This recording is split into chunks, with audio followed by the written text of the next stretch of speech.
থেকে 6 বছর বিয়ে করলাম, তবু আমার একটা ছেলে হলো না। তাহলে আমি একটা নাম করা সাধু জানি, সেই সাধুর কাছে গেলে আমার ছেলে হয়ে যাবে। সাধু বাবা, সাধু বাবা, অ্যাকশন। সাধু বাবা, সাধু বাবা, আমার না সাধু বাবা, সাধু বাবা, সাধু বাবা, সাধু বাবা, 4 বছর থেকে 5 বছর আমার ছেলে হয়নি। জানো তুমি একটা এমন কিছু করো যেন আমার ছেলেটা আজকে রাতের মধ্যেই কালকে সকালের মধ্যেই বাইরে যান। আমার আর উপরে অ্যাকশন।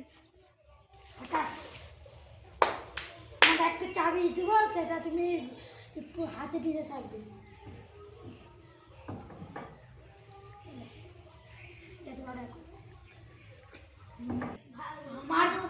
সাধু বাবা, সাধু বাবা, আমার বউ হয়ে গেছে। সাধু বাবা, সাধু বাবা, আমার ছেলে হয়েছে। আমার কাছে যে আছে সে এখন আমি নাম করা হয়ে গেছি, তো কালকে সকালে কতটা লাগবে বলো? 10,000 টাকা। 500, 1000, 2000, 6000, 8000, 10,000। ঠিক আছে, এখন যেতে পারো।